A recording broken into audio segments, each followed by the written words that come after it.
Bismillahir Rahmanir Rahim. Assalamu alaikum, dear participants. Welcome to this session of Meezan lecture series. So we have been studying the one of the preambles of the book Meezan, which has been written by Ustaz Javed and Ghamidi.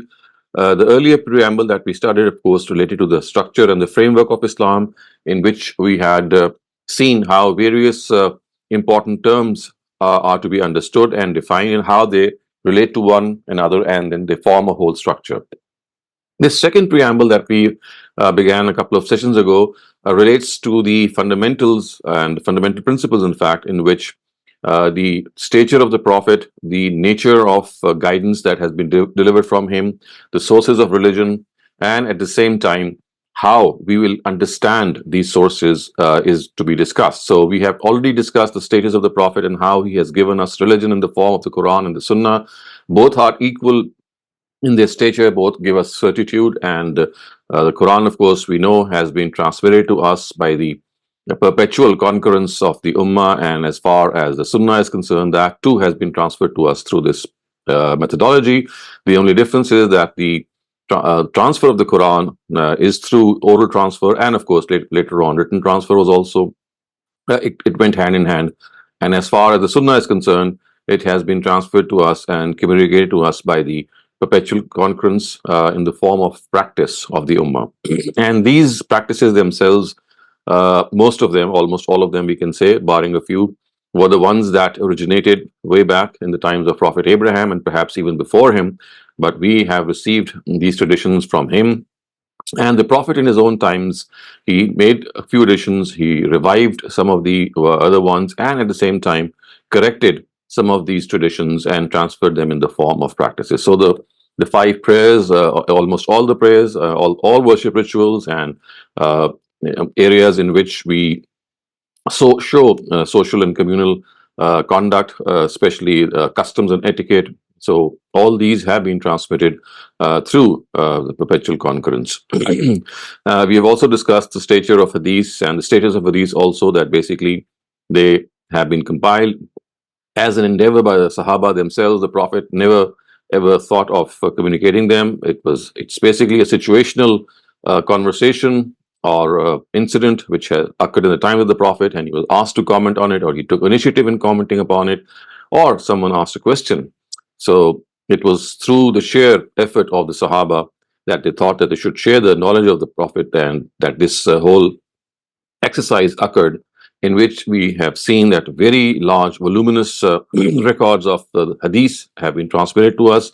But as far as these anthologies are concerned, we know that because of being isolated reports, because of being khabar ahad, as is the term, they have to be evaluated through methods of hadith criticism. The Quran and the Sunnah, because they are transmitted in a way that the transmission itself gives certitude, so there is no need to judge their authenticity once one is absolutely certain that this was the mode through which they were transmitted. Hadith, we know, has been transmitted through singular reports, and of course it is a question of understanding as well, whether people have understood what the previous person narrated to that person, and the person who was the first witness, or the first person to have reported that, also needs to be engaged, needs to be judged whether he arrived at the scene of the conversation at the time of its beginning, or whether he was there when it started off, and therefore he might have missed some of the portion also. So all these things have to be made sense of. And we also discussed the fact that a very large part of this hadith literature has been transmitted to us through what we call as rawayat bil mana, which means that the understanding of what the Prophet said or what people saw doing him has been transmitted. Very, very small part of it has been transmitted as verbatim. So the Prophet's supplications, which we find today, they seem to be very close to the original. And at the same time, some of his adages, some of the proverbial sentences that have reached us also seem to be very close to the original.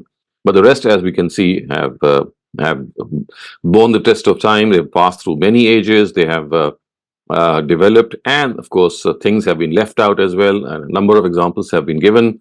I have taught a course on this, which says as far as the Quran is concerned, and as far as the Hadith are concerned, the Quran has a complete context.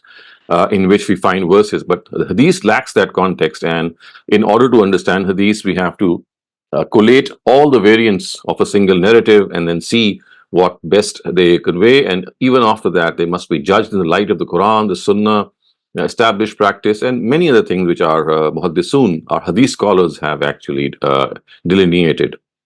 And then, of course, once we were through with this original, this primary debate of the status of the Quran, Sunnah, which are the two primary sources, and Hadith, which is basically an explanation of what the Quran and the Sunnah has said, and also the Prophet's personality finds expression in the Hadith as far as his seerah is concerned. So his biography, his own history is also recorded, and the way in which he went about uh, following Islam in a very exemplary way is also found in Hadith literature.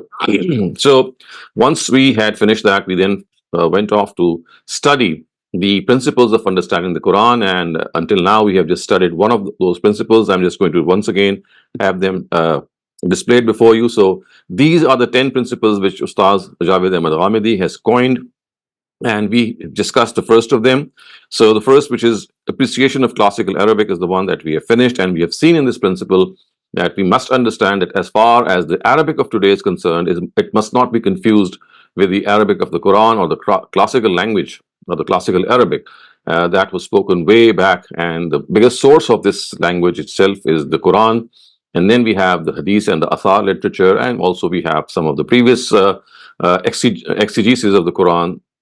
And therefore, we have to first of all understand that as far as the Quran is concerned, the language of the Quran is not the same as the language of the Arab countries today. A lot of development and a lot of change has occurred. So therefore, this has to be understood for a person who is an advanced learner of the Quran. Today, inshallah, we'll try to cover two more principles, the second and the third, which is eloquence of the language and uniqueness of style.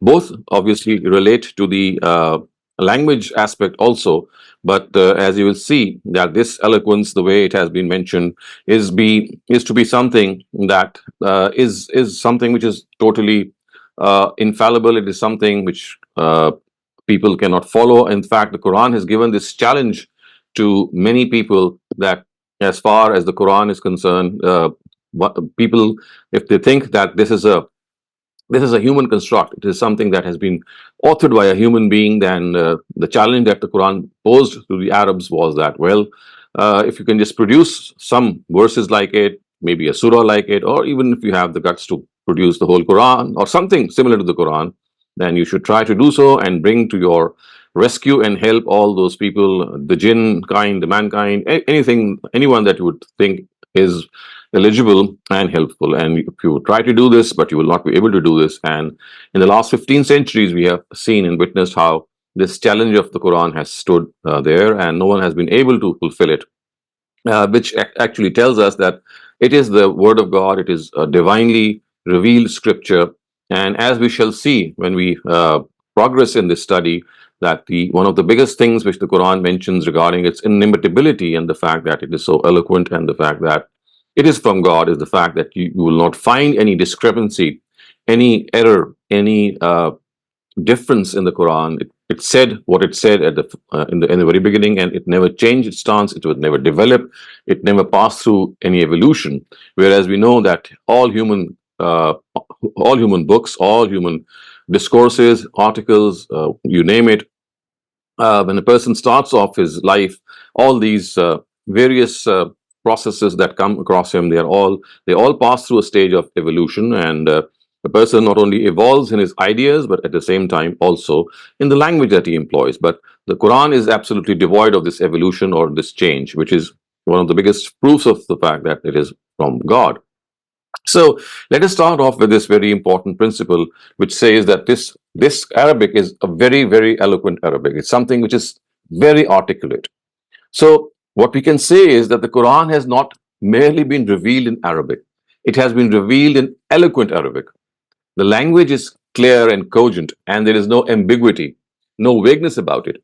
And every style which is adopted is well known to the addressees. So remember, the addressees of the Quran, they were the Arabs, who were absolutely very eloquent in their own language, in their own discourses. We had The poets of those era living, some of them lived in the times of the Prophet. Labid, for example, was one, and he stopped composing poetry when he saw what the Quran was telling, or what the Quran was depicting, and he said that I just cannot say anything beyond what the Quran has said. It's such a miraculous discourse. It's such a highly placed masterpiece of literature. So the Quran itself, when it talks about its own uniqueness and eloquence, it has this to say to you and to us. It says, "Nazala bihi ruhul amin ala qalbika litakuna min al munzirin bilisanin arabiyyim mubin." The faithful Spirit has brought it down to your heart so that, like other prophets, you too may become a warner in extremely eloquent Arabic. So the Quran has made this a point that it is a book which is revealed in extremely eloquent Arabic. The faithful Spirit, of course, refers to Gabriel, who brought it down to the Prophet. And as you can see, the words are ala qalbika. It was revealed to his heart. And of course, words were transferred, and it's not that whatever he understood from Gabriel was narrated. No, it was verbatim. Whatever the words were, they were revealed to his heart, and then from there he transferred it to the Sahaba. But the important point that you have to see here is the word or the expression Arabiy Mubin, which means eloquent Arabic, which means very clear Arabic, which in other words means that whatever words, phrases, constructions the Quran uses, they are all extremely eloquent. They are not rare. They are not something which are unique to certain parts, and you cannot say in regarding any of them that they have a very shaz. Shaz means a rare occurrence. And then the Quran has also said another thing, which is, of course, now stated in Surah Zumar, being displayed before you. It says, Qur'anan Arabiyyan ghayra zi iwaj la'allahum yattaqoon. In the form of an Arabic Quran, free from any ambiguity, that they may save themselves from God's punishment.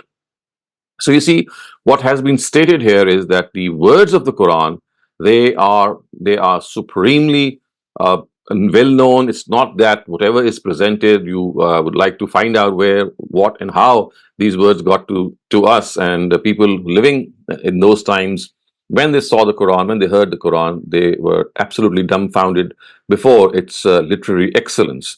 So this is an obvious reality about the Quran. And if this premise is accepted, it must be conceded that no word used or no style adopted by the Quran is little known or rare. And as the technical word goes, it's not shaz. Its words and styles are well known and conventionally understood by its addressees, and no aspect of the language has any peculiarity or rarity in it. So these are well known, well established, very familiar phrases, constructions in which the Quran speaks. So while interpreting the Quran, the conventionally understood and known meanings of the words should be taken into consideration. Though this is, an obvious thing, but in spite of being an obvious thing, it still needs to be stated because we find a lot of people taking up very rare meanings of the Quran, accepting them and then interpreting the Quran on their basis. So there are many examples, and we quoted, for example, we know that the verse "Wan najmu wa shajaru yasjudan." So if you look at this, look at the word "Wan najmu wa shajaru yasjudan," the word "najm" cannot mean anything else but the stars, because this is the only the only word which is something which is well known, and it cannot mean anything else. For example, we know that there are people who think that the word najm actually means plants, because the reason being that it occurs in juxtaposition with the word shajar. You see, the word in Surah Rahman, or the verse of Surah Rahman is وَالنَّجْمُ وَالشَّجَرُ يَسْجُدَانِ. So people thought it very odd that how can najm and shajar come together, like the stars and the plants. So they thought that the word najm, which of course has a rare meaning of plants, so they thought that the word plant would suit more with shajar, which means trees. So when it says plants and trees, they prostrate before God. This makes more sense, and hence they changed the meaning of najm, or they adopted a very rare meaning of najm, which actually means it rarely means plants. However, when we will study, inshallah, the text of the Quran, will see that how one najmu wa shajaru yasjudan, they actually represent what is meant by the word najm commonly, which is of course stars. And how is it that the stars and the trees are juxtaposed together? That is something that we will see when we will study the text. Similarly, another example is the the famous verse of Surah Hajj, وَمَا أَرْسَلْنَاكَ مِنْ قَبْلِكَ مِنْ رَسُولٍ وَلَا نَبِيٍّ إِلَّا إِذَا تَمَنَّى أَلْقَى الشَّيْطَانُ فِي أُمْنِيَّتِهِ. Now, the word, of course, here is also something that we have to understand, that the word tamanna here, it only means desire.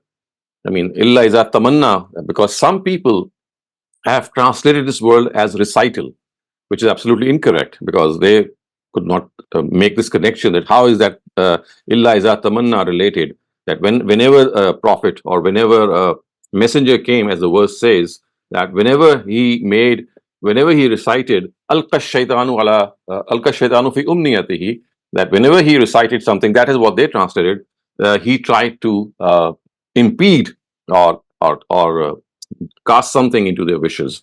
So again, the word tamanna, I mean, it is a very common Arabic word in the meaning of recital, and therefore no other meaning can be adopted. Another example which Ustaz Ghamidi has given is of the verse أَفَلَا يَنْظُرُونَ إِلَى الْإِبِلِ كَيْفَ خُلِقَتْ, which actually means that look at this camel, the way it has been created. So the word ibil commonly means camel. I mean, every dictionary, every common person who knows Arabic will tell you that it means camel.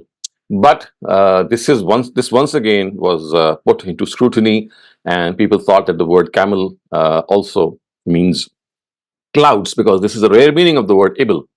And perhaps the reason being that when the verse is studied in context, some of the views of this universe, some of the scenarios that you'll find around you have been discussed. So they just thought that why is it that the Quran is talking about camels? Because this would be a very localized thing.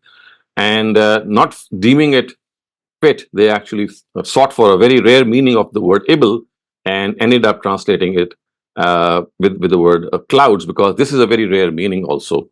And for them, then it made more sense, because then the verse would mean that, look at, have they not seen how these clouds have been created? So this, for them, sounded much more universal. Whereas, of course, the meaning actually is that have they not seen the camel, how he has been created? Because of course for the Arabs, the camel was everything. It was like their mother, their father, their house, the bread and butter. They depended on the camel, and it's but natural that if this word comes along and addresses them, because they are the foremost addressees. Another example which Ustaz Ghamidi has given is in Surah Safat. It says كَأَنَّهُمْ بَيْزٌ مَكْنُونٌ, which means that the word bayz has been translated as hidden sheets of egg by some people. And however, we know that the word bayz only means eggs. I mean, this is a very common Arabic word. You cannot just shift to it to another meaning. So they thought that, well, this is very odd, that why is the Quran talking about women? Actually, the women are being compared, women of paradise are being compared, and this is how they have been compared, كَأَنَّهُنَّ بَيْزٌ مَكْنُونٌ, as if they are hidden treasure or hidden eggs. So they thought that the word eggs does not make sense here, and they actually went for a very rare meaning, which is the hidden sheath of eggs. Similarly, the final example which Ustaz Ghamidi has given here is the famous verse, فَصَلِّ لِرَبِّكَ وَانْحَرْ, which means that you should pray for your Lord and also offer sacrifice for him. Now, it's not making sense of how the word fasalli has been mentioned with wanhar. So fasalli means to offer the prayer, and wanhar commonly means, or in the parlance of Arabic, means to offer sacrifice. So again, the connection between the prayer and the sacrifice confused people, and they said, well, nahar is not not the actual meaning of the word nahar, which is to sacrifice. It does not fit here. So they went for a very, very rare meaning. And nahar, in a very rare sense, also means to fold hands on the chest. So when they thought that the word fasalli has been mentioned, which means pray for your Lord, so they just thought that the word wanhar, when it is mentioned after the prayer, it's very logical that the Quran is telling the people that you should pray for the Almighty and fold your hands on the chest for him and not anyone else. Again, they went for this rare meaning of wanhar, which of course is something that cannot be accepted. So the reason that I am divulging this before you, I know it's slightly technical, slightly advanced as well, but if you look up your Arabic tafasir, the exegesis, and many of our Urdu and English exegetes are actually deriving their their understanding from these original or uh, very ancient Arabic exegesis. So they more often than not rely on their understanding. So it's essential to let you know that the Quran, because it says that it was revealed in Arabian Mubin, which means eloquent Arabic, so we cannot just go for any of these rare meanings. In recent times, I would of course say this very in a very open way that Ustaz Aminuddin Farahi, Ustaz Amin Hassan Islahi, and our own Ustaz Javed Ghamidi, they have shown in their own works. So you see that Ustaz Aminuddin Farahi was not able to complete his tafsir, but in spite of that, he was the pioneer, and when he described the Quran, discussed some of the aspects of the Quran in his Nizam al-Quran, which is a tafsir in Arabic, which is of course it consists of 14 surahs, and he could not complete it. He showed in all those areas that none of these words that are used in those surahs have any rare connotation. Similar is the case how Ustaz Amin Hassan Islahi, when he wrote his book Tadabbur Quran, he showed that not you should not go for any such rare and Shah's interpretation of the Quran, simply thinking that, well, the commonly understood words, they don't seem to make sense. So instead of reflecting more on the connection, this should not be the case that you leave the common meaning and go for a rare meaning. In fact, I would also like to point out two other important works, in fact, three important works of Ustaz Hamid al-Farahi, which are groundbreaking.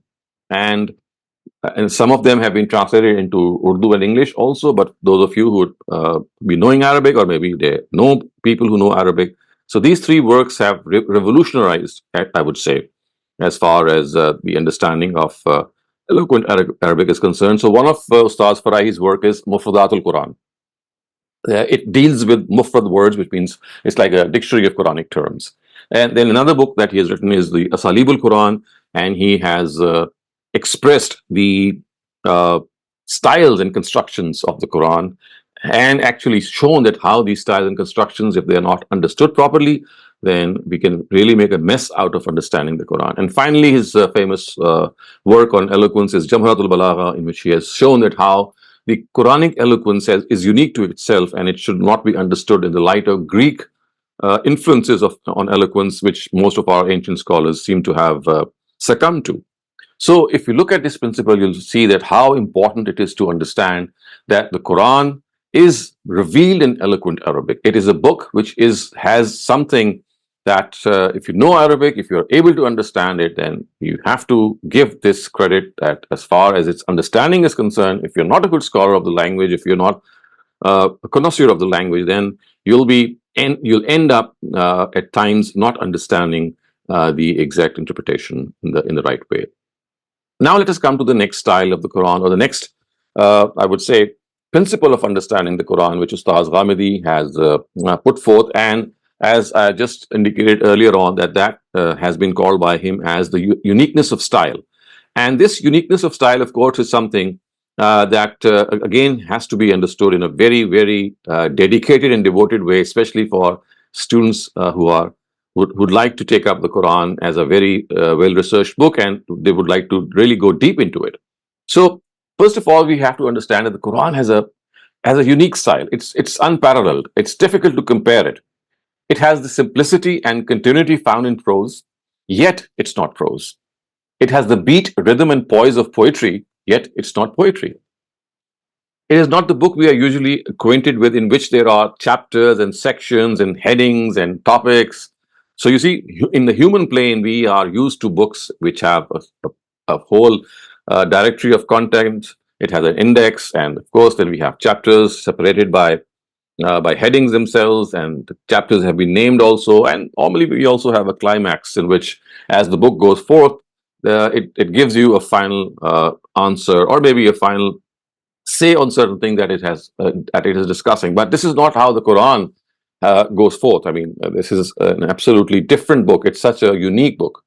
And the people of Arabia would sometimes call it as poetry, and sometimes they liken it to rhymed prose of the soothsayers of their times, because they were so confused. It was so different from their own soothsayers, but they said, well, it's not poetry, it's not prose, but maybe it's like rhymed prose.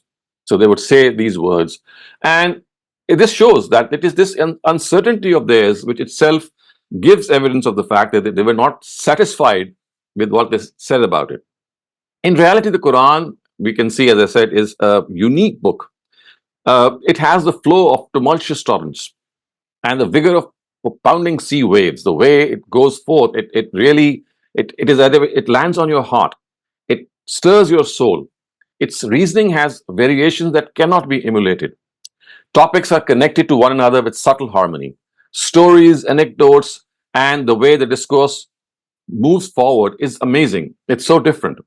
So, verses which portray threat, intimidation, and punishment, as you can see, they are all interspersed. And other verses depict sorrow and longing. We have emphatic expressions, we have soliloquies, we have monologues, we have dialogues. These are all hallmarks of its style. And we find verses which express intense emotions of disgust, indifference, and unconcern.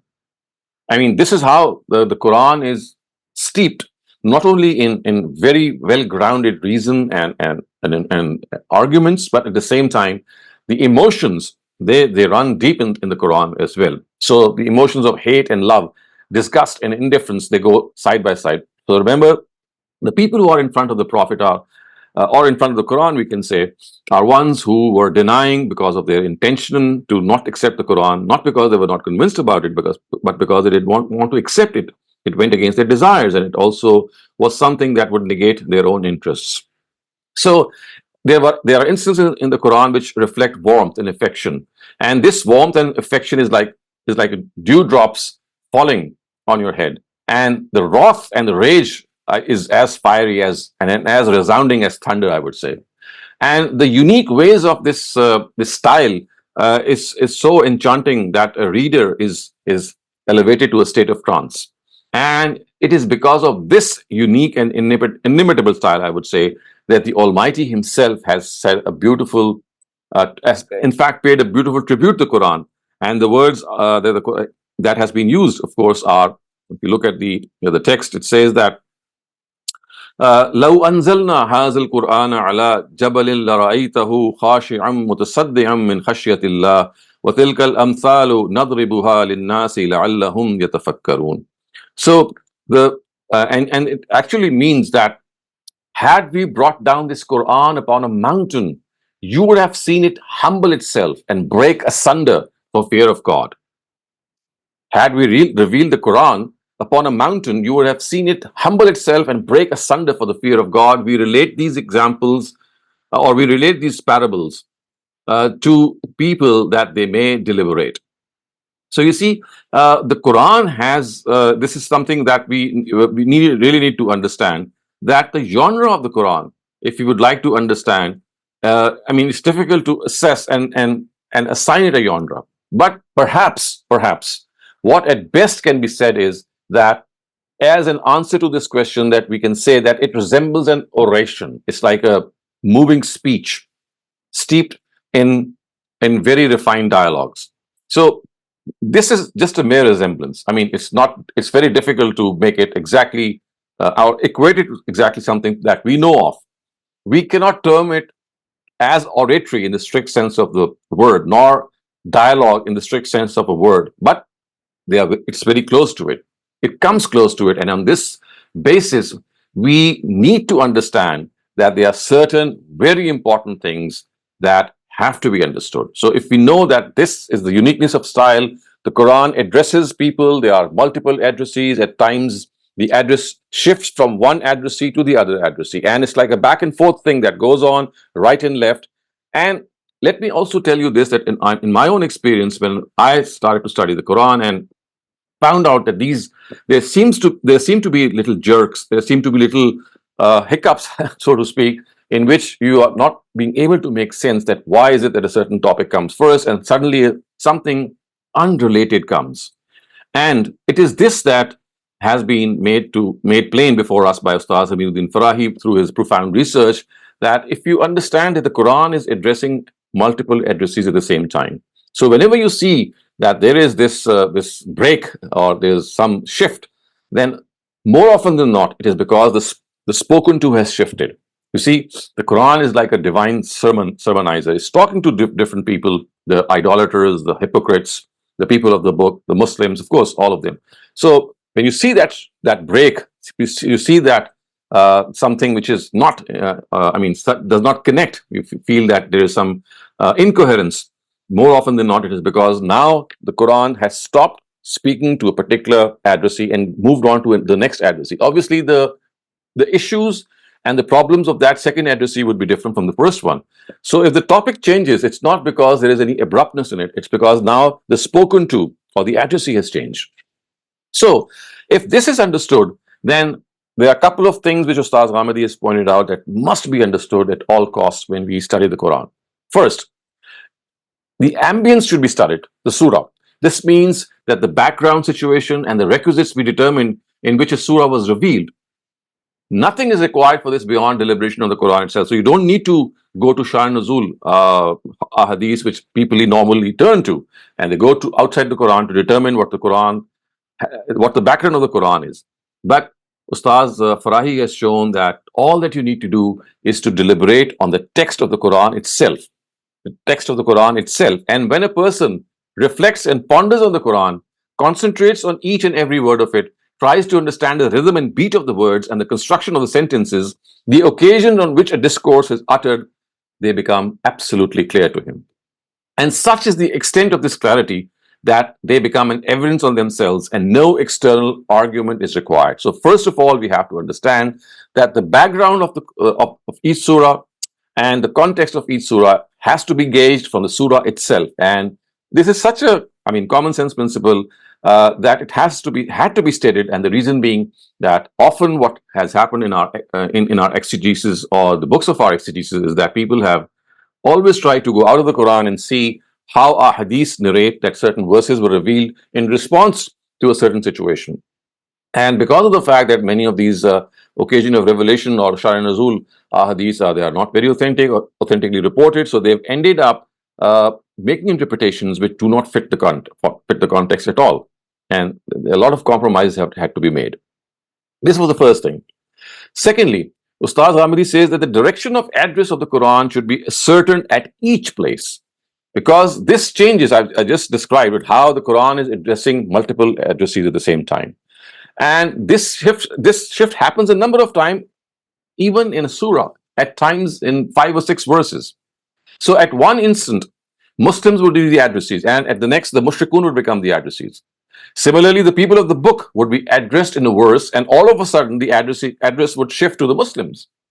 So this change occurs both in the speaker and the spoken to. So remember, it's not just the spoken to or the addressee which changes. Sometimes the person who speaks also changes. At times God is speaking, at times Gabriel, at times Prophet Muhammad, and at times Satan is speaking also. So you have to make sense that who is speaking and to whom is the whole speech addressed.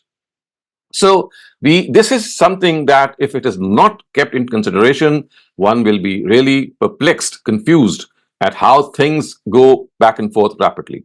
So, if you just need to have an example in our human plane, you can see that just as an orator, when he stands on the podium, he shifts from one addressee to another by his shift in his tone. He does not need to say or change his face from one to another. What does he do? He changes his tone. He changes his body language. He changes his facial expressions, and at the same time, the grandeur of the words that he uses, the cadences, and the pauses that he takes. All of them, they actually represent how the speech that he would like to convey to various addressees in various instances is different. So this is something that has to be understood. It should be determined, therefore, whether the spoken to is God, the Prophet, or the people. And then among the people, it must be ascertained if they are Muslims or hypocrites or the people of the book or the idolaters.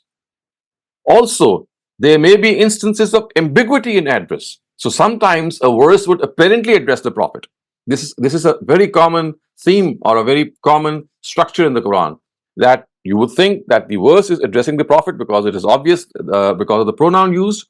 But in reality, the address would be directed at the Muslim Ummah, because the Prophet, being their leader, being their advocate, he just is going to deflect those words to his Ummah. So he's just receiving them so that they can be conveyed to his Ummah.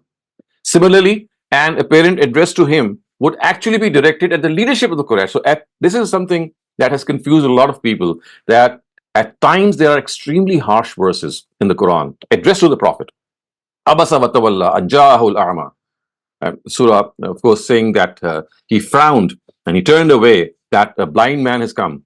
Now, it shows as if this anger of the Quran or of God is directed at the Prophet. But you'll see that essentially this is not the case.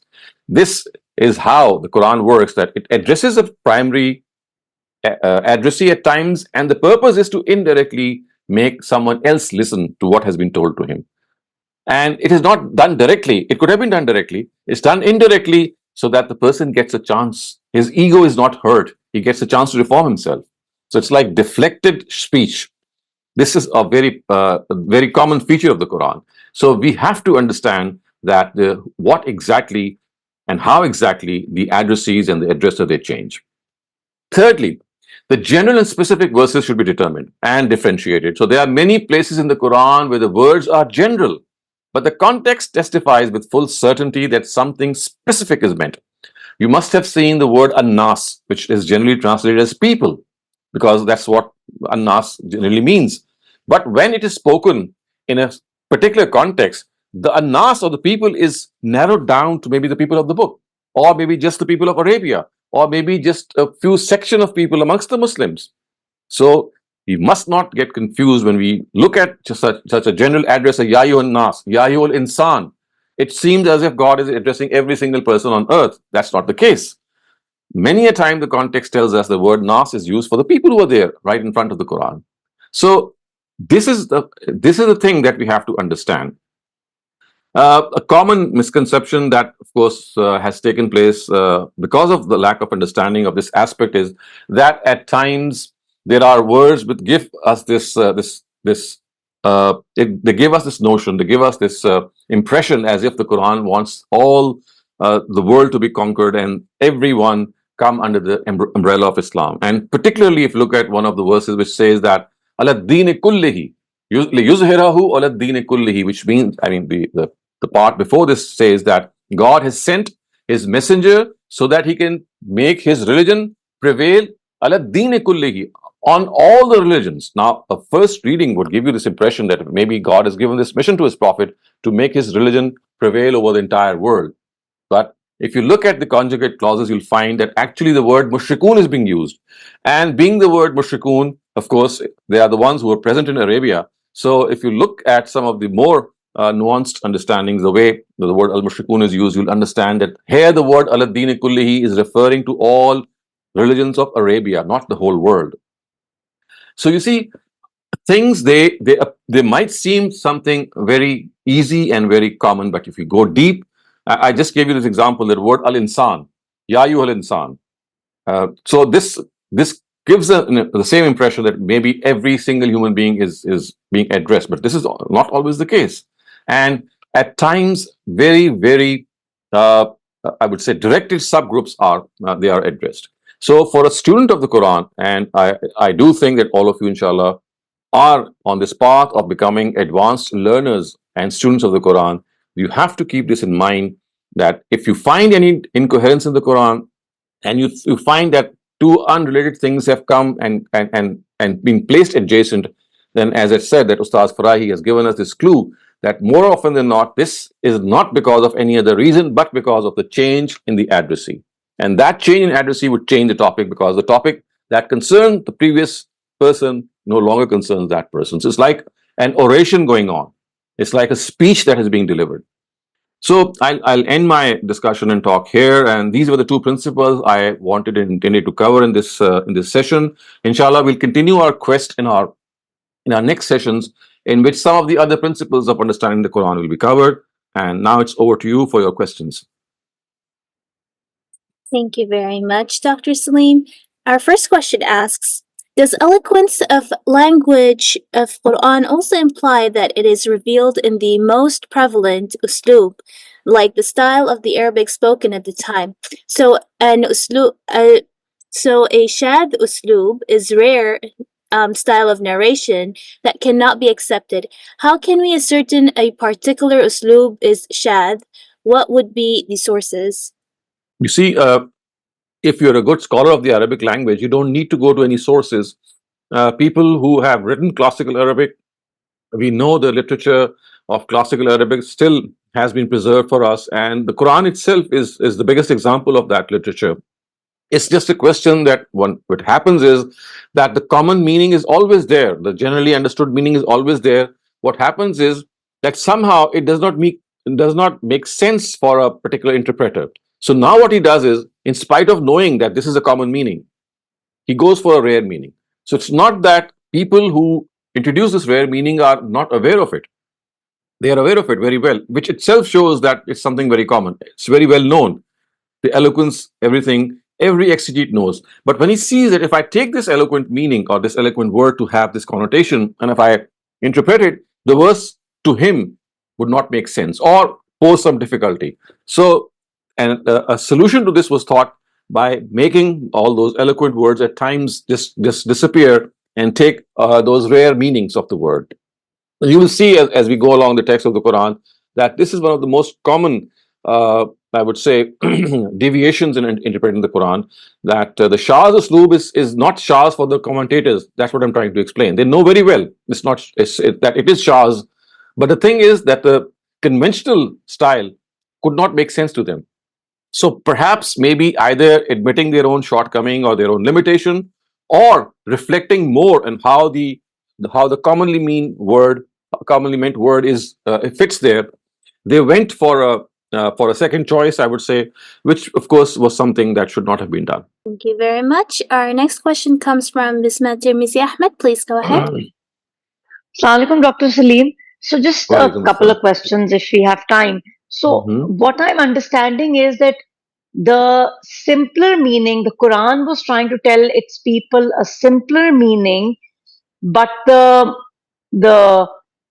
um, the interpreters were trying to connect a harder meaning to it, so people would get confused, or they just Mhm. couldn't accept the No. fact that it was, say, So telling them I something in think simple terms. this is not this would not be an accurate thing to say. It's not that they were Okay.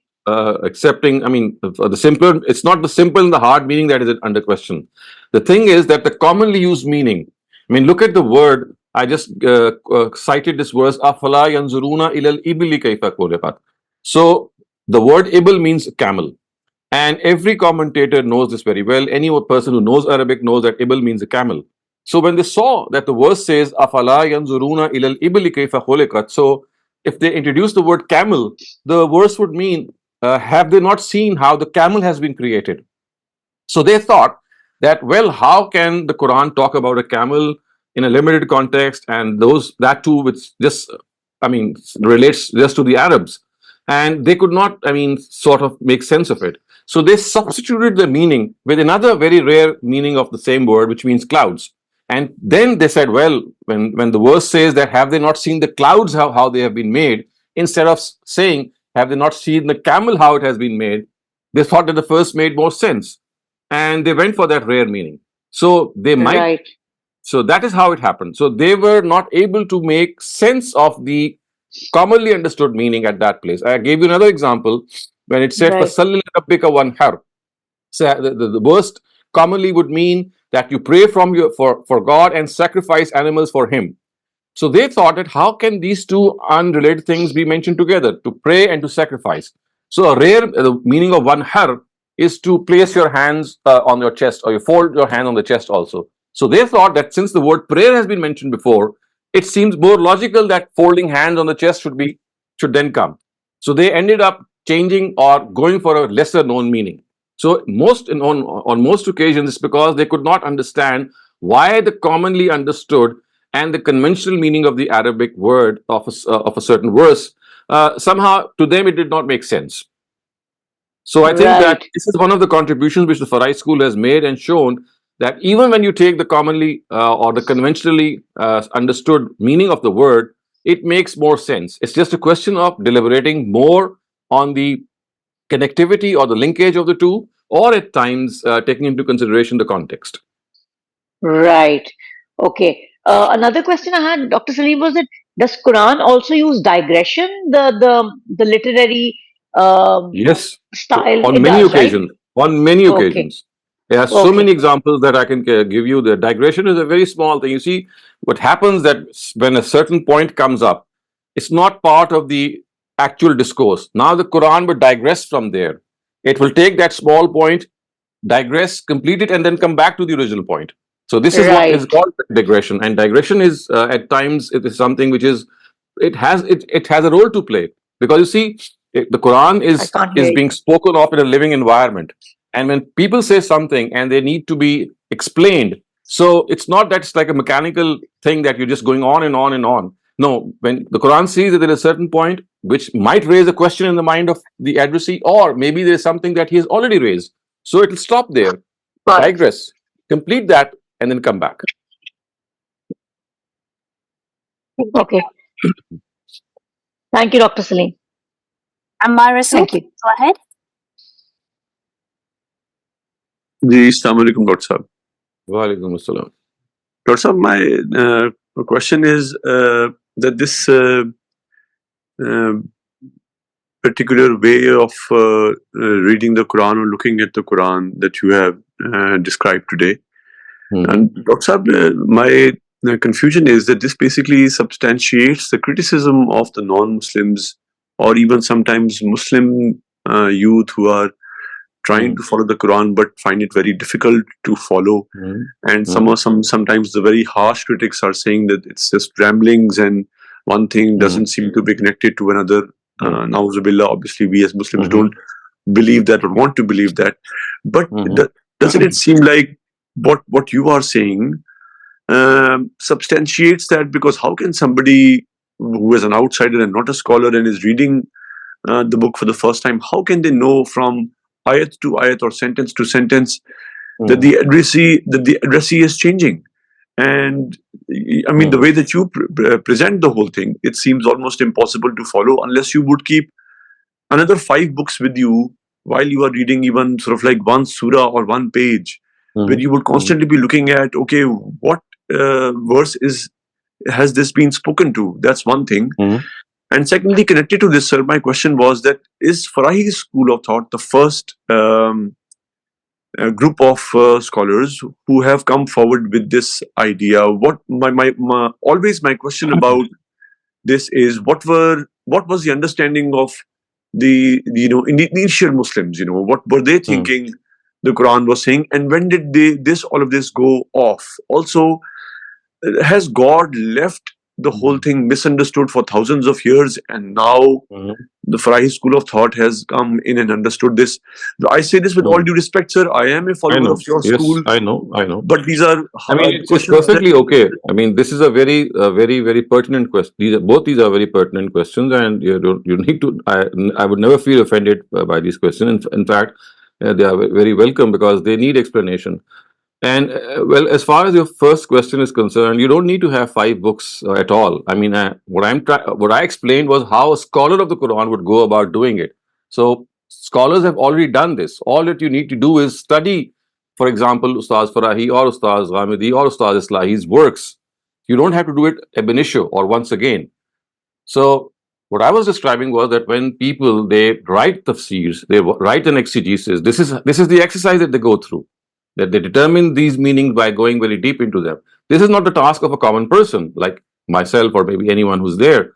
So what we do as researchers or maybe teachers, that we try to understand the text through the understanding of a pioneer scholar and critically evaluate. Of course, we can raise questions, we can criticize and see how they go forth. Because when they make you understand through their translation and tafsir, then they will tell you that where the speaker has changed. They will tell you that where the addressee has changed. So all that you need to do is to follow them. If you do that, you yourself will be trained in a couple of years maybe to have that eye and ear and the glance in which, as you see across the Quran and have a good grasp of the Arabic language, it will become very easy for you to understand. So don't get this wrong, that what I just described is something that was meant for a common reader. No, that is something that is what I describe is meant for the student of a Quran, someone who would like to go in depth, and of course, in a sense that they would, or the common man would know how scholars of the Quran, when they explain the Quran, the amount of depth that they go into, that was meant to be expressed here. And so, therefore, I would suggest that if you just take a take a look through the tafseers of these three pioneer scholars, you'll find that this task has already been done. So, what you and me need to do is just to redo that, reread that, and critically evaluate, and think that if there is something that's still not clear. So, I think this is something which even a student of the Quran who is an intermediate student of the Quran, he can easily do. So, we are not asking him to do it, that to do the task of a scholar. And as far as your second question is concerned, that why is it that for the first time the Farai school is bringing this forth, and why is it that God perhaps left the Quran misunderstood, I would say, or maybe not properly understood. So you see, as far as the simple plain reading of the Quran is concerned, which is of course the need of every person, you will not find any difficulty, any problem in that, because if you look through the Quran, a simple plain reading will give you the message in a very decisive way. The concepts of monotheism, the concepts of risala, the concept of the hereafter, the fact that what are your duties. So, in plain, simple language, the Quran, when it is used as a book for guidance, it gives you a very simple answer and a very simple reading that you can understand through a translation. So, what I perhaps am trying to say is that there are these two levels of reading the Quran. One is like doing research in the Quran and going deep into the meanings and trying to be a scholar of the Quran. So that is something, for what I just described, it needs all this wherewithal. But for other people who are just trying to understand the Quran in a simple way, all that they need to do is just go through a simple translation of the Quran, and for them, it is sufficient to guide them. And it will give them this basic message. If you ask that, why is it that, then what exactly is the what you can say is the difference which the Farai school has made, then I can tell you that the difference that is made is regarding the direct understanding of the Quran from the Quran itself. You see, formerly, or for the past centuries, I would say, people have been understanding the Quran through Hadith literature. So what they typically do would be that they would pick up a verse of the Quran, and then instead of understanding it directly from the Arabic of that verse, which is of course something that God has asked us to do, they would say, okay, if this is the verse, then let's see how it has been explained by our ancient scholars, by our authorities like the Tabi'un, the Sahaba, because we have very little from the Prophet himself. Most of the explanation of the Quran is not just from the Sahaba, I would say, even that is very little, but a bulk of it is from the Tabi'un, the third generation. So this is how they would interpret the Quran, that instead of understanding the language, the coherence, and the context, they would say, okay, this is the Arabic, but for the translation or the understanding, we are not good to directly interpret. We will see how the ancient authorities or the past authorities did so. And that is the difference that that the Farai school has made, that it has equipped people who can become scholars of Islam to not rely on any external sources. Yes, they can be helpful, but they should not be relied upon. What should be relied upon is the text itself, which the Quran has given. I mean, the Almighty never gave us a tafsir, He never gave us any explanation. What He gave us was the text of the Quran. So apparently that was sufficient for our understanding. The only thing is that for a common person, it's something which is very, I would say, bland, a very supplant, something that you can immediately understand. But for a scholar who would like to go into depths, that is a big challenge. And I was referring to the second of these when I was talking about these points. You, Abdurrahman, please go ahead. Assalamu alaikum, sir. Well, Sir, I just wanted to know the challenge of the Quran, is it still relevant in our times? Because the challenge was given in classical Arabic. How is it relevant in our times when nobody is using classical Arabic? Well, people, of course, the challenge was primarily meant for the Arabs, who were the foremost adversaries. But because this verse has continued to challenge, so we can find in history many attempts that I can recall, that they tried to create verses. They made surahs, they made discourses, something very similar to the Quran. You might have seen, that what I recall, there's this surah that was constructed by, I'm forgetting the name of the author. For example, he said, Al-Fil, Mal-Fil, Vama Adraka Mal-Fil. So, Al-Qariya, Mal-Qariya, Vama Adraka Mal-Qariya is what we know from the Quran. So he copied by saying Al-Fil. So Fil means elephant. So he said Al-Fil, Mal-Fil. The elephant, what is the elephant? Vama Adraka Mal-Fil. And what do you know what the elephant is? So exactly in parallel with the word Al-Qariya, what is this pounding one, and what do you know what this pounding one is? So on the same pattern, and there are many other examples. If you just Google, you'll find people trying to create or make such verses or author such verses. But of course, they are. I mean, that we clearly can see that what the difference between a divine venture is and what the difference between a human authorship is. So, although you're right that the challenge was primarily meant for the Arabs, but because it's still there, people have still tried to emulate it. And even, I mean, some maybe a couple of decades ago, I think there was this effort that was made, and it has been continuing in the past as well. All right, sir. Thank you so much. Thank you very much. Our next question asks, what could be the reason that led some people like Ghulam Ahmed Pervez to think that the word like Jannat means a garden of this world, and the word jinn means a giant person in Quran itself? Hmm. I mean, this is something that you have to ask him. I don't know what went into him, or why did he ended up saying so. It's mighty confusing to me also. That something which is very commonly known in Arabic, what exactly what was he trying to say? I mean, what we can say in general is, regarding a general comment, I would say is that, I mean, on most occasions, what happens is that when the commonly understood meaning is introduced, the exegete somehow thinks that it does not fit. Somehow there's some discrepancy. Somehow there's something which does not make sense.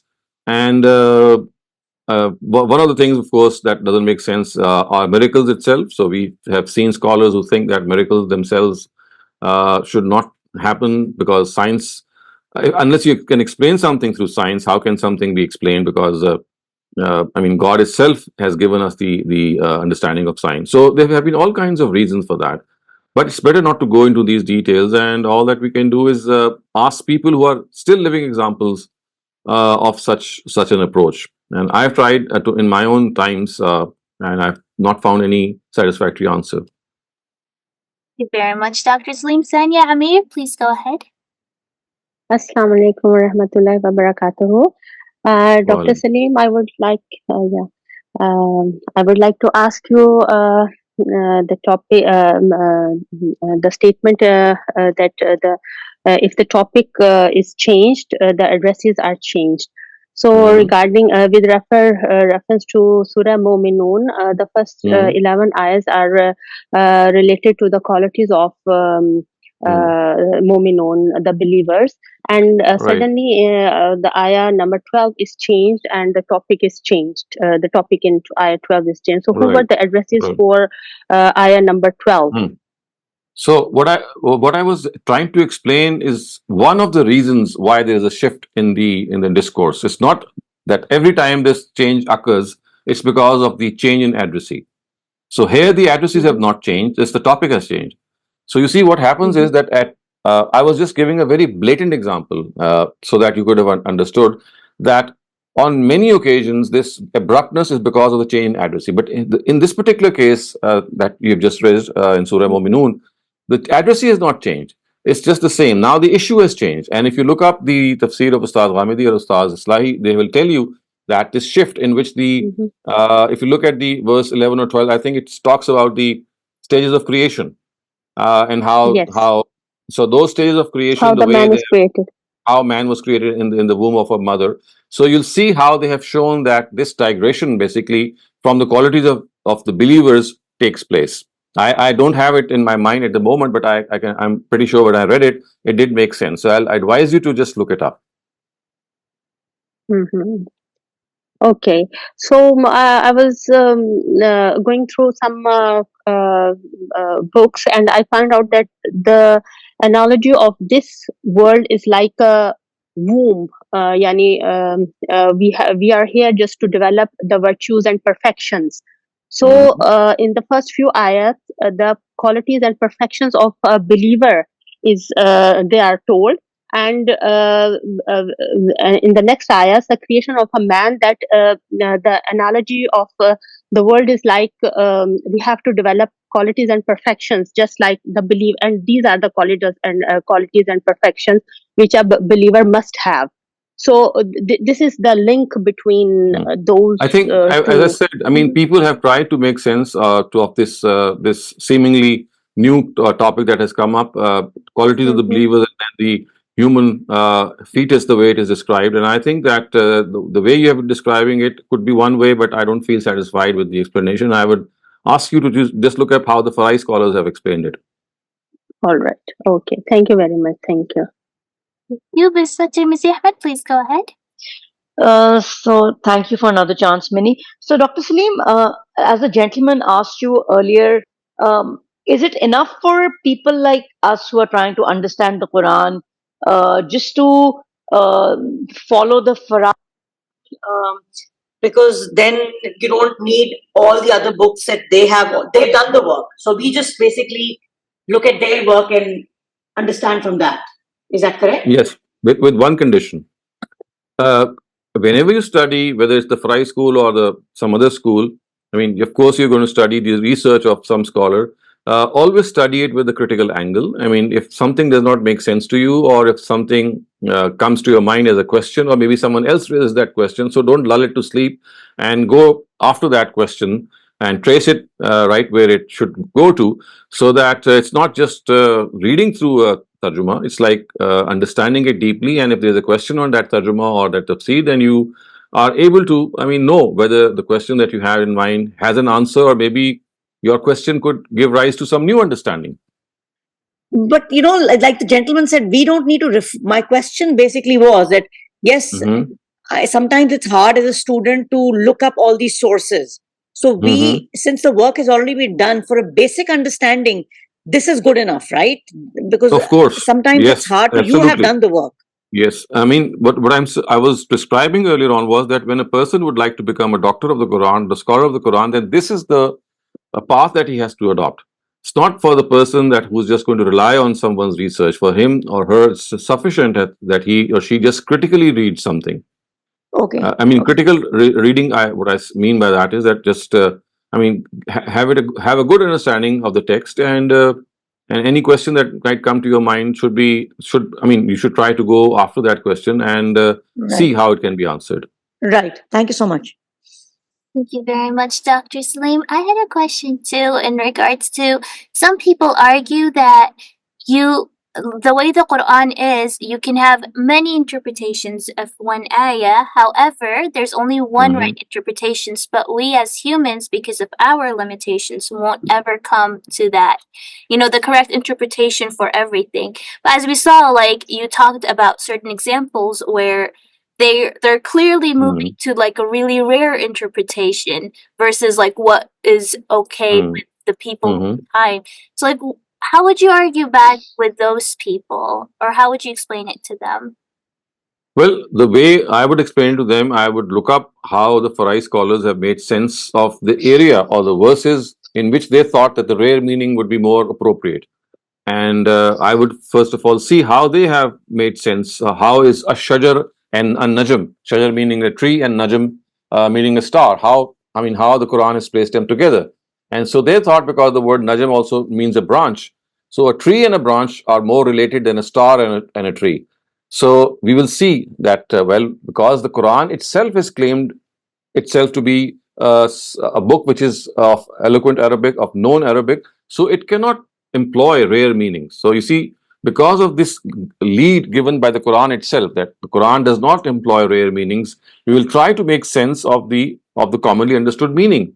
And I think this is one of the biggest contributions that the Farai scholars have made. And on many occasions, whenever I was myself confounded, or maybe I could not fully understand, whenever I did look up these scholars, on many occasions, I found myself to be satisfied the way they explained the connection between the commonly understood word and somehow that apprehension that someone might be having, that why is it that commonly understood word or meaning is not making sense with the word that is placed adjacent to it. Thank you very much, Dr. Saleem. We have one more question that asks, why does the Quran use the word kum for wives of the Prophet instead of kunna in Surah Al-Ahzab? So this is again This is not just in Surah Ahzab. There are other examples, and in the courses that I taught earlier on in the language of the Quran, I gave examples that in the Arabic language, at times the plural addressee, when used for the masculine gender, is also similarly used for the feminine gender. You'll find this to be the case in eloquent Arabic. So we should not get misled because of the fact that the kum is used for the masculine gender, and hence the feminine gender would not be subsumed under it. In fact, this is a very eloquent style in the Arabic language. When the word is used in the masculine, the plural form, it also refers to the feminine gender.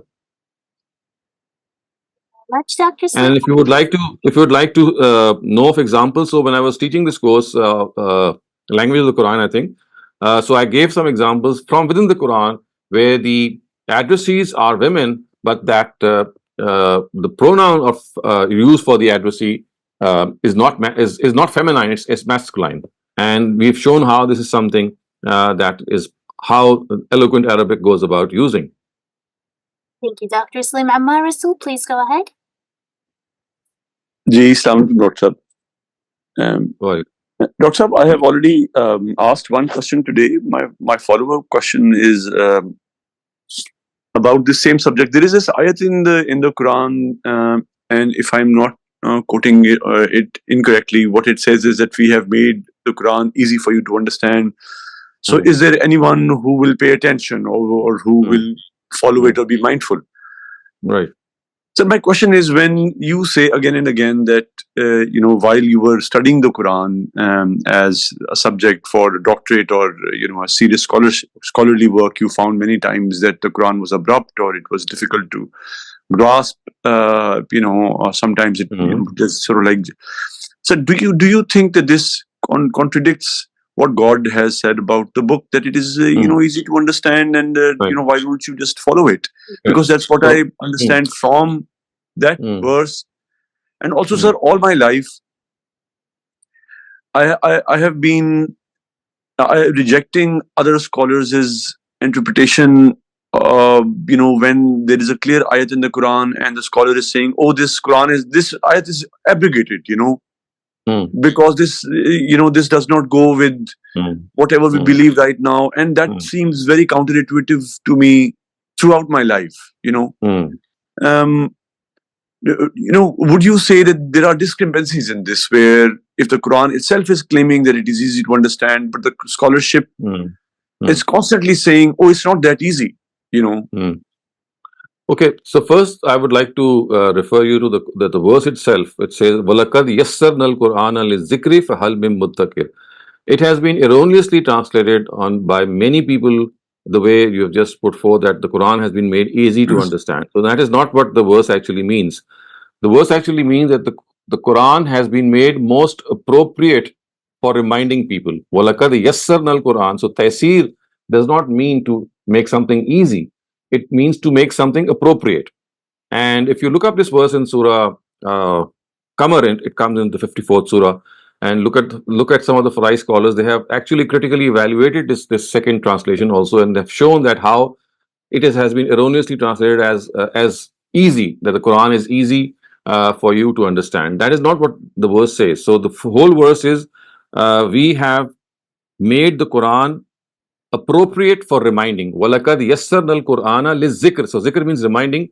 Fahal mim muddakir. So is there anyone who would understand?